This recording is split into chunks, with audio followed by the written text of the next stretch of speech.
আলাইহিস সালামের এই দাওয়াতে, লম্বা দাওয়াতে ওনার পরিবারের সদস্যের ভিতরে 4 ছেলের ভিতরে 3 ছেলে ঈমান আনছে। ছেলেদের স্ত্রী 3 জন, তারাও ঈমান আনছে। একটা ছেলে ঈমান আনে নাই, তার নাম ছিল কেনান। আর ওনার স্ত্রীর নাম ছিল ওয়াইলা, সে ঈমান আনে নাই। স্ত্রী স্বামীর প্রতি ঈমান আনে নাই, অথচ স্বামী শুধু নবী না, আল্লাহর একজন রাসূল। আর পৃথিবীতে সবচেয়ে দামি চরিত্রের মালিক হলেন নবী এবং রাসূলরা। তাই বলে বিষয়টা এমন না যে স্ত্রীর চরিত্রে সমস্যা ছিল। সাইয়েদনা ইবনে আব্বাস বলেছেন, দুনিয়ার সব নবীদের স্ত্রীদের চরিত্র সবচেয়ে উন্নত ছিল, তাদের আখলাক উন্নত ছিল। স্ত্রী ঈমানের ক্ষেত্রে খেয়ানত করছে, চরিত্রের ক্ষেত্রে খেয়ানত করে নাই। নবীর ছেলে নবীর প্রতি ঈমান আনে না, তার মানে ঢালাও ভাবে যদি আপনি এইটা বলেন কারো ছেলে যদি খারাপ হয় এই জন্য বাবা খারাপ, এটা বলা সব ক্ষেত্রে এটা বলা যায় না। কারণ অনেক ভালো মানুষের ছেলেও খারাপ মানুষের সাথে মিলেমিশে থেকে চরিত্র জীবন নষ্ট করতে পারে। নবী আল্লাহর পয়গাম্বর সবচেয়ে দামি মানুষ, যারা মাসুম, যাদের জিন্দেগিতে কোনো গুনাহ নাই। সেই নবীর সন্তান নবীকে নবী বইলা স্বীকার করে না, কাফেরদের দলভুক্ত। সম্মানিত প্রিয় সুধী, নূহ আলাইহিস সালাম 950 বছর ঘরে ঘরে গিয়ে দাওয়াত দিলেন, নানান অফার দিলেন, তাওহীদের কথাগুলি বুঝাইলেন, কিন্তু তারা বুঝলো না। আল্লাহ তাদেরকে আযাব দিলেন, ভয় দেখাইলেন। ভয় দেখাতে গিয়ে দীর্ঘদিন বৃষ্টি বন্ধ করে রাখলেন, তারপরে ঈমান আনে না। ভয় দেখাইতে গিয়ে 60 বছর পর্যন্ত সন্তান দেওয়া আল্লাহ দিলেন না, এরপরও ঈমান। এমনকি তারা নবী যখন দাওয়াত দিত, অস্তাকসাও সিয়াবাহুম, তাদের কাপড় দ্বারা চেহারাকে ঢেকে ফেলতে, যাতে নবীর চেহারা না দেখে। ওয়াজআলু আসাবিআহুম ফি আযানিহিম, কানের মধ্যে আঙ্গুল দিত যেন নবীর আওয়াজটা তাদের কানের ভিতরে না যায়। নবী মানসিক কষ্ট পাইত, কখনো নবীর গলাটা দইরা চাইপা দিত। বংশের পর বংশ এক একজনের ওসিয়ত করত। বাবা ছেলেরা বলতে, এই পাগলটার কথা আমি শুনি নাই, তোরাও শুনবি না, আমার বাপু আমারও ওসিয়ত করে গেছে, এই নূহের কথা তোরা শুনবি না। আমার বাবা আমারে বলে গেছে, তার বাবা তারে বলে গেছে, আমি তোদেরকে ওসিয়ত করলাম, তোরাও তোদের সন্তানদেরকে ওসিয়ত করবি, কেউ নূহের কথা শুনবি না। এমনকি অনেক সময় ওনাকে পিটাইয়া এমন ভাবে আহত করত, জখম করত, রক্তাক্ত করত, মনে হয় যেন তিনি মরে গেছেন। বাড়িতে রেখে যাইতে, কিন্তু পরের দিন সকালবেলা আবার তিনি ঘর থেকে বের হয়ে বলতেন লা ইলাহা। এইভাবে করে দীর্ঘদিন দাওয়াত দেওয়ার পরে এক পর্যায়ে আল্লাহ বললেন, নূহরে লাই ইউমিনা, এদের ভিতরে এখন যারা আছে, লাই ইউমিনা মিন কওমিহি, তোমার এখান থেকে আর নতুন করে কেউ ঈমান আনবে না, ইল্লা কদ আমানা, ইতিপূর্বে যারা ঈমান এনেছে 80 জনের মতো, এর বাইরে নতুন করে আর কেউ কালেমা পড়বে। এটা আমার ফয়সালা। এই লোকগুলি 3টা দোষে দুষ্ট। একটা হলো শিরিক করে, আরেকটা হলো জুলুম করে, আরেকটা হলো তারা নিজেরা ব্যভিচার করে। এই কারণে গোটা জাতির আমি শেষ করে দিব। তো তুমি বাঁচবা কিভাবে? তোমার 80 জন ইমানদারকে নিয়ে এক কাজ করো, ওয়াসনাইল ফুলকা বিআয়ুনিনা ওয়া ওয়াহিনা, তুমি বাঁচার জন্য একটা নৌকা বানাও। আল্লাহ সুবহানাহু ওয়া তাআলা নূহকে বলেন, আমার সামনে নৌকা বানাও। কি দ্বারা বানাবো? সেগুন কাঠ। কি কাঠ? সেগুন কাঠ দিয়ে একটা নৌকা বানাও। কিভাবে বানাবো আল্লাহ? আমি তো কাঠ মিস্ত্রি না, পদ্ধতি জানি না। আল্লাহ বলেন, আমার সামনে বানাও। বানানোর মতো যত কৌশল আমি আল্লাহ, বিদ্যা বুদ্ধি সব তোমার ভিতরে দান করে দিব। সেগুন কাঠ দিয়ে তিনি নৌকা বানান শুরু করলেন। এটা হচ্ছে 300 হাত চওড়া, লম্বা হলো 300 হাত, পাশে হলো 50 হাত, উঁচু হলো 30 হাত। 3 তলা বিশিষ্ট বানাবা। নিচের তলায় থাকবে পশু সম্পদ, আর দোতলায় থাকবে মানুষ, তৃতীয় তলায় থাকবে অন্যান্য পশু পাখি। পশু সম্পদ যেটা নিচতলায়, মানুষ হবে দোতলায়, আর পাখিগুলি থাকবে 3 তলায়। তুমি এটা বানাও। নূহ নবী নিজে বানান শুরু করলেন, সাথে ওনার যে 4 ছেলের 3 ছেলে ইমানদার ছিল, তারা বাবাকে সহযোগিতা করতে লাগলো। আরো 2 জন লোক নিয়ে তিনি নৌকা বানান শুরু করলেন। 2 বছরে নৌকা বানান কমপ্লিট করে ফেললেন। জিব্রাইল বলল, তক্তাগুলি লম্বা লম্বি দিবেন না, আড়াআড়ি দিবেন, আর লোহার ফেরেক দিয়ে তক্তার সাথে একটার সাথে আরেকটা লাগিয়ে দিবেন, আলকাত্রার ফলেপ দিবেন, আর নৌকার মাথা হবে পাখির বুকের মতো। সুবহানাল্লাহ। পাখির বুকটা যেমন নৌকার মাথা হবে সেই রকম হবে। আজকে দেখেন সারা পৃথিবীতে যত জাহাজ আছে, 2-1টা ছাড়া ম্যাক্সিমাম নৌকার সামনের অংশের নমুনা, লঞ্চ, স্টিমার, জাহাজের সামনের অংশের নমুনা ওই রকম নূহ নবী বানিয়ে গেছে, যেই রকম বানিয়েছেন, পাখির বুকের মতো। তাফসীর মাআলিমুত তানজিলের মধ্যে বিস্তারিত এসেছে। নৌকা বানান হয়ে গেল 2 বছর পরে। কুল্লামা মাররা আলাইহি মিন কওমিহি সাখিরু মিনহু, উম্মত যায় যখন নূহ নবীরে দেখতো রাস্তার পাশে নৌকা বানায়, তারা ঠাট্টায় বিদ্রোহ করে বলতো, নূহ রে, এতদিন ছিলা নবী, এখন হইছো কাঠমিস্ত্রি। নবী হিসাবে এতদিন দাওয়াত দিয়েছে, এখন কাঠমিস্ত্রি। নূহ, তুমি নিজে এটা কি করতেছো? দীর্ঘদিন যাবৎ বৃষ্টি নাই, এই নৌকা চালাবা কোন জায়গা দিয়া? নূহ নবী বলতেন, তোমরা আমারে এখন ক্রিটিসাইজ করতেছো, উপহাস করতেছো, একটা সময় আসবে আমি ক্রিটিসাইজ করব, জবাব দেওয়ারও সময় পাবা না। একটা সময় আসবে, ফালটা অ্যান্সার করার সুযোগ পাবে না। 2 বছরে নৌকা বানান কমপ্লিট হয়ে গেল। ওরা মাঝে মধ্যে এসে ক্ষতি সাধন করত। দিনের বেলায় নবী তার সন্তান সহকারে নৌকার জন্য ক্ষতি না হয় পাহারা দিতেন। রাত্রি বেলায় শিকারী কুকুর ভাসে দাঁড় করিয়ে দিতেন। তো নবী তো কুকুর দাঁড় করাইছে, এইটা দেখলে একটা ভয় আছে না নাই? শিকারী কুকুর দিয়ে দিতেন। শিকারী কুকুর লালন পালন করা যায় যাচ্ছে, তো নবী শিকারী কুকুর দিয়ে রাতের বেলা নৌকা পাহারা দিতেন। 2 বছর শেষ হয়ে গেল। এবার আল্লাহ বলেন, কুল নাহমিল ফিহা মিন কুল্লি জাওজাইন ইসনাইনি, নূরে, তুফান এখন শুরু হবে, তবে তার আগে তুমি এই নৌকার ভিতরে বিভিন্ন পৃথিবীর প্রাণীদের তুলতে থাকো, জোড়ায় জোড়ায় তুলবা। নূহ বলল, আল্লাহ, পৃথিবীতে কত প্রাণী আছে, কাদেরকে আমি তুলবো, কোথায় এদেরকে পাবো? আল্লাহ বললেন, যে সকল প্রাণীরা সরাসরি ডিম দেয় অথবা সরাসরি বাচ্চা দেয়, তাদের 1 জোড়া করে জাহাজের ভিতরে তুলে নাও। যে সকল প্রাণীদের কান শরীরের বাইরে, এরা সরাসরি বাচ্চা দেয়, আর যে সকল প্রাণীদের কান শরীরের ভিতরে, এরা সরাসরি ডিম দেয়। বুঝেন না কথা আপনারা? মুরগির কান শরীরের বাইরে না ভিতরে? ভিতরে না?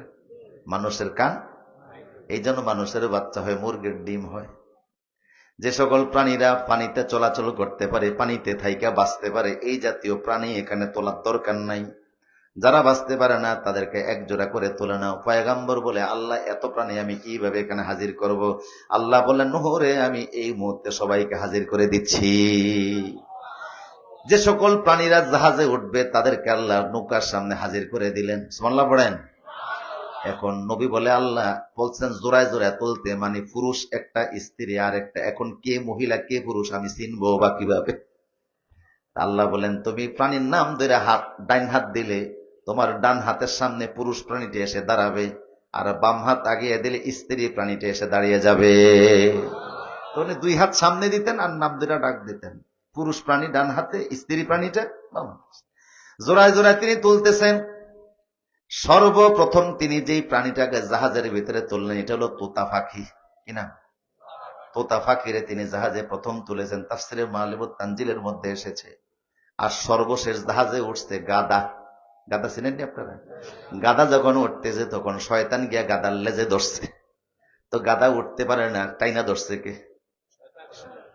উঠতে পারে না। নবী কয়, এই গাদা উঠ, তোর জন্য আফসোস, দেরি করতেছিস, তাড়াতাড়ি উঠ। তো গাদা পারতেছে না, আবার বলে উঠ।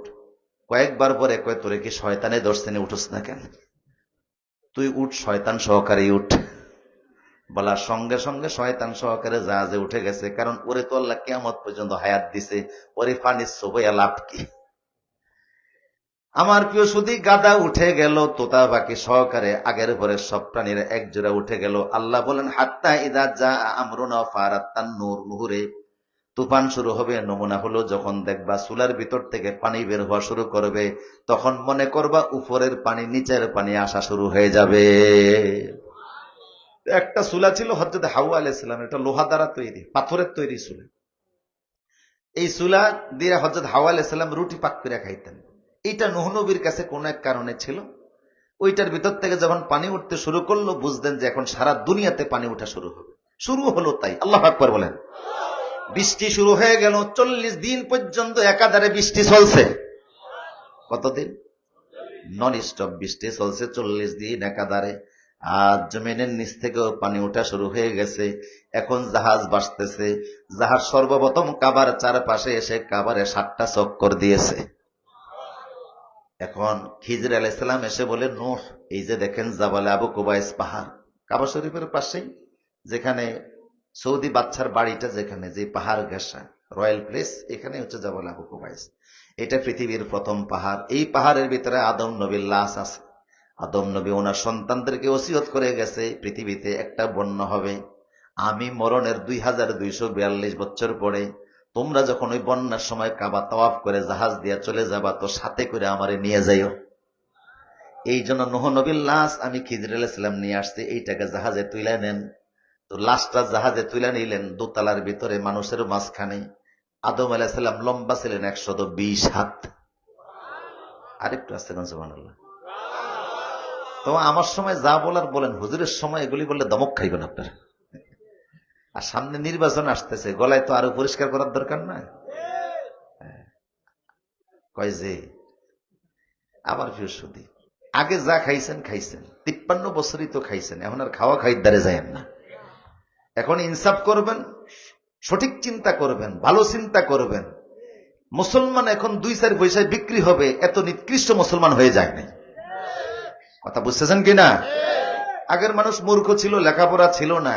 আমরাও ওয়াজ করতাম যে চা খাইছে, মিষ্টি খাইছে, বিস্কুট খাইছে, 500 টাকা পাইছে। এখন আর এগুলি চিন্তা করা উচিত না। মানুষ এখন সচেতন হয়েছে। দৈনিক বাজারে তো লাগে অনেকে 4-5 হাজার টাকা। কথা কয় না? লাগে না? এরকম কি বিক্রি হবে এখন? আপনি বৃহত্তম চিন্তা করবেন যে আমি যে এই যে আদাটা কিনি, আমার এই আদায়ও সরকারে আমি ট্যাক্স দিই। আমি যে স্যান্ডেল কিনি, এখানে সরকারের ট্যাক্স আছে। আমি যে সুইটা কিনি, এই সুইটার দাম হওয়ার কথা ছিল 25 পয়সা, এটার দাম এখন 1 টাকা। কেন? আমার তো ট্যাক্স নেই। আমি দেশের নাগরিক হিসাবে যাই ব্যবহার করি, প্রত্যেকটার পিছনে কি আছে? ট্যাক্স আছে। আমার ট্যাক্সের টাকা নিয়ে অন্য লোকেরা বাদরামি করবে, এটা হতে পারে না। আমি সঠিক লোকের নির্বাচিত করব। কথা বুঝতেছেন কিনা? 5 বছরে আপনার ট্যাক্সের টাকা যাবে ধরেন 5 লাখ, আর আপনি খাইবেন 500 টাকার চা। 5 লাখ টাকার বিনিময়ে 500 টাকার কাছে বিক্রি হবেন? কারে আপনি ভোট দেবেন এটা আপনার বিষয়। তবে এমন লোকেরে দিবেন যেই লোকে যেন আপনাদের এই ট্যাক্সের টাকা নিয়ে বিদেশে ফাড়ি দিতে না পারে, আমেরিকা সিঙ্গাপুরে বাড়ি বানাইতে না পারে। কথা বুঝতেছেন কিনা? এটা হলো ইনসাফ। কি বিক্রি হবেন? এখনকার বেকুব মুসলমান অন্তত এই যুগে বসবাস করে না। সামনে আসতেছে ন্যানো টেকনোলজির যুগ, চতুর্থ শিল্প বিপ্লব। এখনকার বিপ্লবই তো দুনিয়াতে মানুষের টাস্কে খাওয়াই ফেলছে। সামনে চতুর্থ শিল্প বিপ্লব পৃথিবীতে আসতেছে। এখন তো ডাক্তারের কাছে গেলে ডাক্তার আপনার টেস্ট দেয়, 10-20 হাজার টাকা টেস্টে রাইখা দেয়, কত হসপিটাল পাঠায়, কত মেশিনের ভিতরে ঢুকায়। সামনে চতুর্থ শিল্প বিপ্লবে একটা ক্যাপসুল দিবে আপনারে খাওয়াইয়া। এই ক্যাপসুলটা ওষুধ না, এটা যখন খেয়ে ফেলবেন ফেটের মধ্যে গেলে, এটা হলো মাইক্রোসফট রোবট। এটা খাওয়াই লাইছে আপনারে, মাইক্রোসফট রোবট, ছোট্ট। এটা আপনার ভিতরে যাওয়ার পরে বাহির, এটার ভিতরে যে আপনার শরীরে যত রোগ আছে মুহূর্তের মধ্যে সব কম্পিউটারের স্ক্রিনে দেখিয়ে ফেলবে। শুধু এইটা না, আগামী 20 বছর পরে আপনারে কোন রোগ আক্রমণ করবে সেইটা এটা বলে দিবে। কথা বুঝতেছেন কিনা? ওই টেকনোলজি এখন সামনে। আপনি কি এর 500 টাকার পিছনে বসে রয়েছেন? বুঝেন না মনে হয় কথা। চতুর্থ শিল্প বিপ্লব। আমার প্রিয় সুধী, নূহ আলাইহিস সালাম দাওয়াত দিলেন কত বছর? আল্লাহ বলেন এখন নৌকা বানাও। তো নূহ নবী নৌকা বানালেন, নৌকা হয়ে গেল। এখন সব প্রাণীরা উঠছে। তো যখন চুলা থেকে পানি শুরু হয়ে গেল, এখন সারা দুনিয়ায় পানি কাবা শরীফ 7টা চক্কর দিয়ে এখন জাহাজ চলাফেরা শুরু করেছে। আর হযরত আদম নবীর লাশটা তুলে নেওয়া হলো। বন্যা থামার পরে সিরিয়াতে আদম নবীকে দাফন করা হয়েছে। তো এই বন্যা চলতে লাগলো প্রায় 6 মাস। কয় মাস? 6 মাস পর্যন্ত বন্যা চলতে লাগলো, সারা দুনিয়াতে পানি। বর্ণনায় আসছে পাহাড়ের উপরও 40 হাত উপরে আল্লাহ পানি দিয়েছেন। ধরেন বর্তমান পৃথিবীর সবচেয়ে উঁচু পাহাড়ের নাম হলো মাউন্ট এভারেস্ট। মাউন্ট এভারেস্ট, এটার উচ্চতা হলো 29,036 ফিট। এইটার উপরেও আল্লাহ 40 হাত উপরে পানি উঠিয়ে দিছে। এত পানি আল্লাহ কি জন্য দিলেন? এই মানুষগুলি মারার জন্য এত পানির দরকার হয় না। আল্লাহ রাগটা কি পরিমাণ করছে, কষ্টটা কি পরিমাণ পাইছে। নূহ নবীকে বললেন, তোমার স্ত্রীকে জাহাজে তুলবা না, তোমার ছেলেকেও তুলবা না, কিন্তু বাবা তো সন্তানের প্রতি মায়া বাবার আছে না নাই? কথা বলেন না, আছে না নাই? সন্তানের প্রতি বাবার মায়া আছে, বাবার ভালোবাসা আছে। বাবা যখন থেকে সন্তানকে আন, 3টা সন্তান জাহাজে, 1টা সন্তান পানিতে ডুবতেছে, মক্কার একটা পাহাড় এসে উঠছে। বাবা ডাক দেয়া বলে, কেন আন ইয়া বুনাইয়ার কাম্মা আনা, ওই ছেলে আমাদের সাথে জাহাজে উঠ। আল্লাহ পাক বললেন, নূহরে এই ছেলে তোমার ইমানের আনে নাই, এই ছেলে কাফের। কাফের কিন্তু নবীর ওয়ারিস হতে পারে না। কেউ যদি বাবার দিনের উপর না থাকে, বেঈমান হয়ে যায়, সে কোনোদিন বাবার উত্তরাধিকারী সম্পত্তির মালিক হবে না। কথা বুঝতেছেন কিনা? সে কাফের, সে বেঈমান, তোমার উপর ঈমান আনে নাই, কাজেই সে তোমার জন্মের হলেও সে আসলে তোমার আহাল নয়। আসল আহাল নবীর হলো সেই ব্যক্তি যে ঈমান এনেছে। এর পরিচয় দিয়ে লাভ নাই। ছেলেরে তিনি বললেন কেন? কারণ ছেলে যদিও কাফের, বাবা তো আগের থেকেই জানতো। নবীর আল্লাহ আগের থেকে বলে দিয়েছে যে তোমার স্ত্রী, তোমার সন্তানেরা জাহাজে উঠতে পারবে না, উঠার যে সার্টিফিকেট এদের নাই। কিন্তু তারপরও ডাক দিলেন, কারণ বাবা তো, সন্তান তো ওনার জন্ম দিয়েছেন, সন্তানের প্রতি মায়া আছে না নাই? কথা বললেন না কা? সন্তান খারাপ হলেও মায়া আছে, সন্তান বাবাকর ইয়াবাকর হলো বাপ মার দয়া আছে। সন্তান পিতা মাতার খোঁজ খবর না নিলেও বাপ মার দয়া ভালোবাসা আছে না নাই? অনেকে সন্তানকে নিয়ে পেরেশানিতে ভোগে, হুজুর সন্তান আমার কথা শোনে না। সন্তান কিভাবে কথা শুনবে? আগের থেকে আপনি নিজে অনেক খেয়ানত করেছেন। সন্তানকে দিনদার বানাতে হলে পিতা মাতার অনেক ভূমিকা লাগে।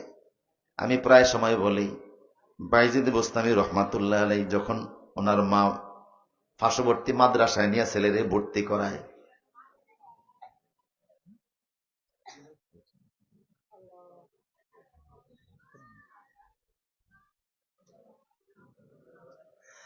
বাইজিদ বুস্তামি রহমাতুল্লাহ, নাম শুনছেন না আপনারা? আল্লাহর একজন ওলি ছিলেন। তো বাইজিদ বাবা নাই, এতিম মানুষ, ছোটবেলায় বাবা মারা গেছে, মা নিয়ে মাদ্রাসায় ভর্তি করে দিয়েছে। মা মাদ্রাসায় ভর্তি করে দিয়েছে।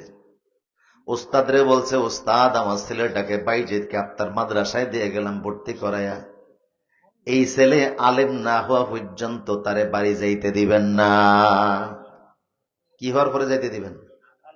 ছেলে যখন আলেম হবে তারপরে তাকে বাড়ি যাইতে দিবেন, তার আগে যাইতে দিবেন না।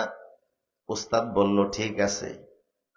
ভাইজিৎ কিছুদিন পরে, সপ্তাহখানিক পরে তো মার কথাও মনে পড়ছে, মারে একটু বাড়িতে গিয়ে দেখে আসি মা কেমন আছে। কিন্তু মা তো নিষেধ করে দিয়েছে যে আলেম হওয়ার আগে তারে বাড়িতে যাওয়া ছুটি দেওয়া যাবে না।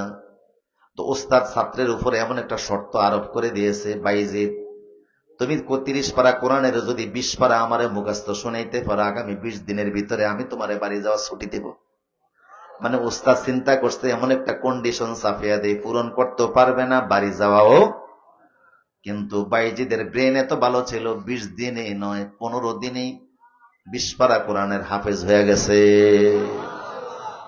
ওস্তাদের গিয়ে বলল, আপনার শর্ত আমি পূরণ করেছি, বাড়ি যাওয়ার সুযোগ দেন। তো ওস্তাদ দেখলো এখন তো সে তো শর্ত পূরণ করেছে, না দিলে তো মিথ্যা ওয়াদা হয়ে যায়, তাই বললো যাও, ঠিক আছে বাড়ি যাও। হেঁটে হেঁটে বাড়ি আসতে যে সন্ধ্যা হয়ে গেছে। মাগরিবে এরপরে এসে ঘরের দরজার সামনে দাঁড়িয়ে ডাক দিছে, মা আমি তোমার বাইরে আসতে, দরজাটা খুলো, তোমাকে এক নজর দেখবো। মাদ্রাসায় ভর্তি করে দিয়ে আসছো, মাদ্রাসায় তোমার কথা মনে পড়ছে, রাতে ঘুমাতে গেলে তোমার কথা মনে পড়ে, বাবা নাই, তোমার আদরে আমি বড় হয়েছি। মারের দরজা খোলো, একটু দেখে আমি মাদ্রাসায় চলে যাব। মা দরজা খোলে না। মা ভিতর থেকে আওয়াজ দেয়, কে তুমি? আমি বাইজিদ। তোমার কণ্ঠ আমার ছেলের মতো, কিন্তু তুমি আমার ছেলে না। তোমার আওয়াজ শুনতে আমার ছেলের মতো মনে হয়, কিন্তু তুমি আমার ছেলে না। কেন? কারণ আমি ওস্তাদকে বলে এসেছি আমার বাইজিদ যেদিন আলেম হবে সেই দিন আমার বাড়িতে আসতে দিবেন। আলেম না হওয়ার আগে বাইজিদকে বাড়ি আসা ছুটি দিবেন না। কাজেই তোমার কণ্ঠ আমার ছেলের মতো, আমার ছেলে আলেম হওয়া ছাড়া বাড়ি আসতে পারে না। দরজা খোলেন না, রাত 12টা বেজে গেল, দরজা খোলে না। বাইজিদ চিন্তা করলো মা হয়তো বা দরজা খুলবে না। অগত্যা আবার রাতের বেলায় হেঁটে হেঁটে মাদ্রাসায় চলে গেছে, আর বাড়ি আসার নাম নেয় না। 12 বছরের মধ্যে আর বাড়ি আসে না। ঈদেও বাড়ি আসে না, রমজানেও বাড়ি আসে না, শুধু এলেম অর্জন করে। কারণ মা বলছে আলেম হওয়া ছাড়া মা ছেলের চেহারা দেখবে না। 12 বছর পর্যন্ত লেখাপড়া করলো মাদ্রাসায়। আজকে তার বড় আলেম হয়ে গেছে, বড় মুহাদ্দিস, বড় মুফতি হয়ে গেছে, বড় আলেমে দ্বীন। ওস্তাদরা বলছে বাইজিদ আগামীকাল মাদ্রাসার বাৎসরিক মাহফিল, আগামীকাল আমরা তোমার এলেমের সনদ পাগড়ি তোমার মাথায় দিয়া দেব। আনুষ্ঠানিকভাবে আমরা ঘোষণা করব তুমি আলেম হয়েছো। এখন তোমার আর মাদ্রাসায় পড়ার দরকার নাই, যে এলেম সঞ্চয় করেছো এখন তুমি দ্বীনের খেদমত করবা। আগামীকাল তোমার মাথায় আমরা এলেমের কমপ্লিট করার পাগড়িটা দিয়ে সনদ দিয়ে দিব। বাইজিদ মনে মনে খুশি, 12 বছর পরে মার সাথে আমার দেখা হবে, আমি আলেম হয়েছি। রাত্রিবেলা যখন হয়ে গেল, মাদ্রাসার মুহতামিমকে আল্লাহর নবী স্বপ্নে দেখায়, বাইজিদের ওস্তাদ আগামীকাল তো বাইজিদের মাথায় এলেমের সনদ হিসাবে পাগড়ি দিয়া দিবা, আমি রসুলের পক্ষ থেকেও তার মাথায় আরেকটা পাগড়ি দিয়া দিও। ওই পাগড়িটা হবে তরিকতের পাগড়ি, তুমি তোমার হাতে বায়াত করে নিও। আর আমি রসুলের পক্ষ থেকে একটা তরিকতের পাগড়ি তার মাথায় উঠিয়ে দিও। ওস্তাদরা ডাবল পাগড়ি বাইজিদের মাথায় দিয়ে দেয়। বাইজিদ মনের আনন্দে বাড়ি আসছে, এসে দেখে মা অসুস্থ। মা বিছানার মধ্যে পড়ে গেছে, অসুস্থ, নড়াচড়া করতে পারে না, খুব কষ্ট হয়। বাইজিদ দৌড়ে এসে মাকে জড়িয়ে ধরছে, মা আমি তোমার বাইজিদ, তুমি না বলছো আলেম হওয়ার আগে বাইজিদের চেহারা দেখবা না, আজকে আমি আলেম হয়ে আসছি, প্রমাণ দেখো মা। ওস্তাদরা আনুষ্ঠানিকভাবে হাজারো মানুষের উপস্থিতিতে আমারও মাথায় এলেমের সনদ হিসেবে পাগড়ি বাইদা দিছে। এই না ওর মা, আমি তোমারে পাগড়ি দিলাম। মা বলে বাবা আয় আমার বুকে আয়, আয় আমার বুকে আয়, আমি তোরে আদর করে অনেকদিন দেখি না রে বাবা।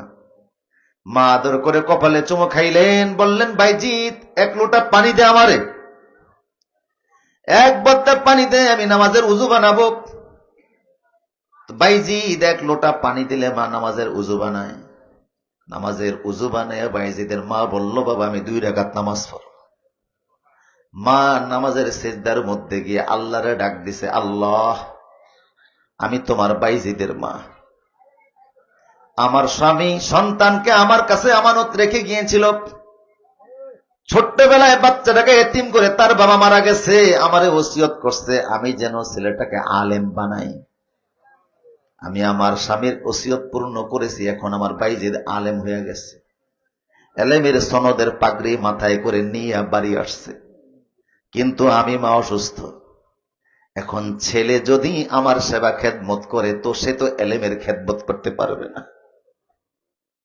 কারণ ছেলে তো কোরআন হাদিসে মায়ের খেদমতের কথা শুনেছে, লেখাপড়া করেছে। আমি এখন অসুস্থ, বিছানায় পড়ে গেছি, আমার সেবা যদি ছেলে করতে যায় তো সমাজে কালেমারা দাওয়াত দিতে তার কষ্ট হবে, আমার সেবা খেদমতে ব্যস্ত থাকলে দ্বীনের প্রচার করতে তার অসুবিধা হবে। সেই জন্য আল্লাহ আমি আর দুনিয়াতে থাকতে চাই না, সিজদার ভিতরে তুমি আমারে তোমার দরবারে উঠে আনো। বাইজিদের দোয়া সিজদার মধ্যে কবুল হয়ে গেল। উনি সিজদার মধ্যে ইন্তেকাল করে আল্লাহর সাক্ষাতে চলে গেলে। একজন সন্তানকে দিনদার বানাতে বাবা মার কত পরিশ্রম, কত কষ্ট, কত ব্যথা, কত যন্ত্রণা। নবী কি তার সন্তানের ব্যাপারে কষ্ট পরিশ্রম করে নাই? নিশ্চিত করেছে, কিন্তু সন্তানের কপালে হেদায়েত নাই। বুঝতেছেন কিনা আপনারা? সন্তানের কপালে হেদায়েত ছিল না, সেই জন্য সে বেঈমান, স্ত্রীটাও বেঈমান, কিন্তু চরিত্রহীন ছিল না। এই অবস্থায় আমার প্রিয় সুধী 6 মাস পরে আল্লাহ পাক আসমানকে বললেন, ইয়া আরদু, হে আসমান তুমি তোমার পানিটা বন্ধ করো, আর দিও না। জমিন তুমি তোমার পানি বন্ধ করে আর দিও না। তুফান থাইমা গেছে, বন্যাও শেষ হয়ে গেছে। ওয়াস্তাওয়াত আলাল জুদি, 6 মাস পরে গিয়ে জাহাজটা ইরাকের মোসেল শহরের পাশে একটা পাহাড় আছে, এরোরট পাহাড়, ওই পাহাড়ের একটা অংশের নাম হলো জুদি পাহাড়। ওই যদি পাহাড়ের কাছে গিয়ে জাহাজটা থেমে গেছে।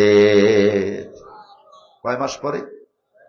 এখন পানি একেবারে শুকাইছে কিনা এটা নবী জানার জন্য কাকেরে ফাটাইছে, কাক তুই গিয়ে দেখে যে পানি কমছে কিনা। কাক আসতে পানি কমতে দেখতে, এসে দেখে মরা মানুষ পুরা রয়েছে, এইটা খাইতে শুরু করছে, মরা মানুষের গোশত। ও ভুইলেই গেছে যে নবী পাঠাইছে। দেরি বিদায় নবী বললেন কবুতরকে, কবুতর তুই গিয়ে দেখে আস পানি কমছে কিনা। কবুতর আসলো, দেখা যায় নবীকে ইনফরমেশন যথা সময় দিলে যাওয়ার সময় ঠোঁটের মধ্যে করে জাইতুনের পাতা নিয়ে গেছে, আর পায়ের মধ্যে কাদা। নবী কাদা দেখে বুঝলেন যে পানি কমে গেছে, নিঃশেষ শুকাইতে আছে। কবুতর কিছুক্ষণ পরে কাক আসতে বললেন ইয়া ইয়াল গোরা বলে মা তাখার তা, কাক তুই দেরি করলি কেন আমারে তথ্য দিতে। কাক বলল পেটে খিদা ছিল, সেই জন্য মরা মানুষ দেখে আমি বৈশা গেছি। নবী বললেন তুই আমার আমানতের খেয়ানত করেছিস, তাই তোরে মানুষ দেখলে ঘৃণা করবে, আর তুই মানুষ দেখলে ভয় পাবি। কিন্তু কবুতর আমার আমানত যথাযথ রক্ষা করেছে, তাই মানুষ যেখানে বসবাস করবে তার মাথার উপরে কবুতরের জন্য থাকার জায়গা করে দিবে। আছে না?